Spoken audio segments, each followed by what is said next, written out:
C'est sûr, quand on regarde avec les yeux d'aujourd'hui, cette série de romans jeunesse peut sembler un peu faible, surtout quand on la compare avec les monstres de l'univers étendu qui sont sortis plus tard. Je pense notamment à la série de jeux KOTOR, Knight of the Old Republic, qui a mené au jeu online The Old Republic, avec toute une série de comics, de romans, qui enrichissent l'univers étendu. Quand Kevin J. Anderson et Rebecca Moesta ont écrit ces romans, je pense pas qu'ils avaient idée qu'il y aurait une suite. Ils voulaient juste faire une conclusion à la saga Star Wars. Une sorte de fin, pour donner un héritage, un peu à l'image de... Pardonnez-moi, j'ai encore dire du mal de cette postologie, mais c'est un peu du même niveau.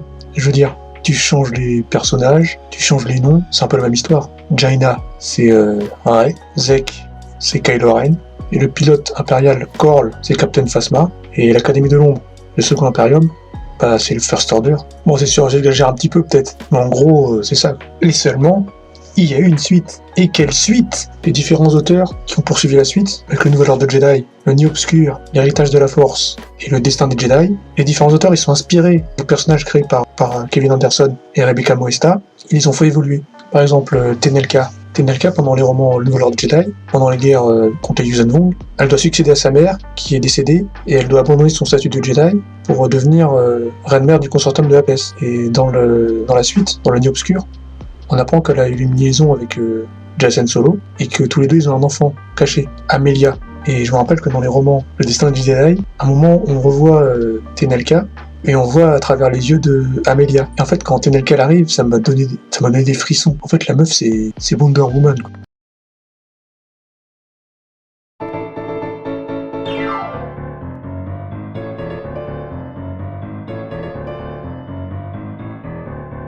Les romans Star Wars, qui eux sont concentrés sur Jacen et Jaina, elle ne prend pas le devant de la scène, mais elle se retrouve impliquée malgré elle, dans des conflits de guerre galactique et affrontements fratricides. Jaina et Solo, elle doit affronter son frère devenu Dark Caedus, et entre-temps elle est devenue pilote de l'escadron Rogue, et elle est nommée aussi par Luke Skywalker, Sabre des Jedi. Et en fait Jaina c'est une super-héroïne, quoi.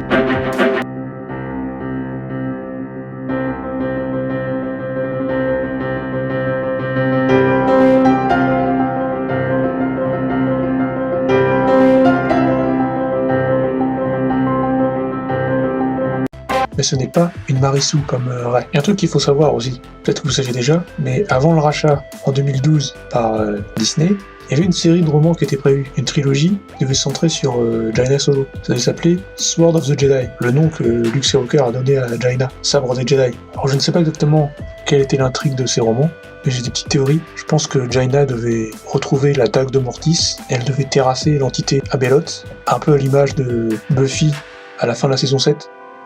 Quand elle terrasse The First. You pulled a nice trick. You came pretty close to smacking me down. What more do you want? I want you to get out of my face.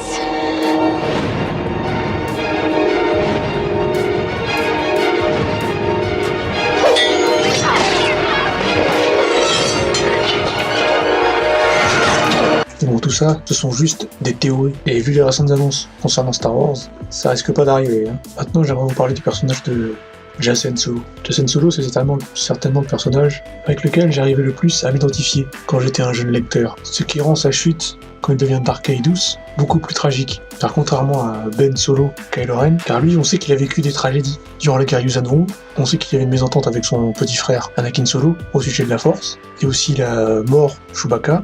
Ensuite, la mort de son petit frère Anakin Solo, il a été torturé par les Yuuzhan Vong, il a été manipulé par une soi-disant ancienne Jedi qui avait fui avec les Yuuzhan Vong pendant l'Ancienne République, vers Gère, une fauche, et en fait on découvre que c'était pas une Jedi, c'était une Sith. Jacen, c'est aussi le véritable héros des guerres Yuuzhan Vong, car c'est lui qui a tué Omini, le véritable instigateur des guerres Yuuzhan Vong.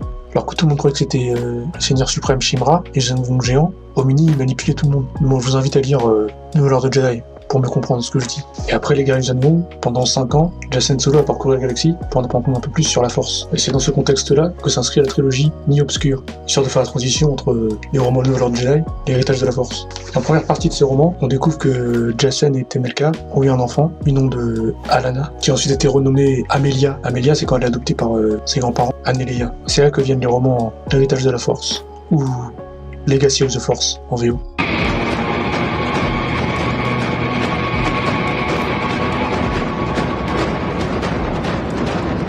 Je vais pas vous spoiler ce qu'il y a dans ces romans, je vous conseille fortement de les lire. Ça c'est juste que Jacen devient Dark Caedus, est vaincu par sa sœur, Jaina. Ensuite viennent les romans Le Destin des Jedi, Fate of the Jedi. Ce qui est intéressant, c'est que même après la mort de Jacen Caedus, l'aura de Jacen plane encore dans la galaxie, comme c'est le cas pour Iron Man, après les films qui sont après Endgame, dans le film Spider-Man Far From Home. Il y a encore l'aura de Tony Stark. Pour Jacen, c'est pareil. Luke Skywalker a été exilé par le gouvernement parce qu'on le tient responsable de la chute de Jacen. Luke, il parcourt la galaxie, il essaie de comprendre comment Jacen est passé du côté obscur. Il retrace les parcours de son neveu à travers la galaxie pour voir les différents utilisateurs de la Force. Et lors de son parcours, il découvre que Jacen il a eu une vision du futur, de Alana, sur un trône, entouré de plein de Jedi. Donc c'est pour que cette vision se réalise qu'il a commis tous ses actes, qu'il est devenu Dark Caedus. Et malencontreusement, il a contribué à réveiller Abeloth, une entité du côté obscur qui est affiliée à la famille Mortis dans la saison 3 de Clone Wars. Une entité que la famille Mortis a dû enfermer il y a des millénaires de ça. Et Jacen, malencontreusement, il a contribué à la libérer dans la galaxie. Même si en fait c'est plutôt Luke qui la libère et la tribu perdue des Sith, mais ça c'est une autre histoire. Bon voilà, c'était tout pour Jacen Solo. Je suis en train de vous parler de Anakin Solo et Tyree Vayla, ainsi que Ben Skywalker et Vestara, sont des personnages très importants aussi, mais je préfère me concentrer sur Jacen, Jaina et Tenelka, pour le moment. Après peut-être que dans une autre vidéo future, je parlerai de ces personnages que je viens de citer. Voilà, cette vidéo à présent.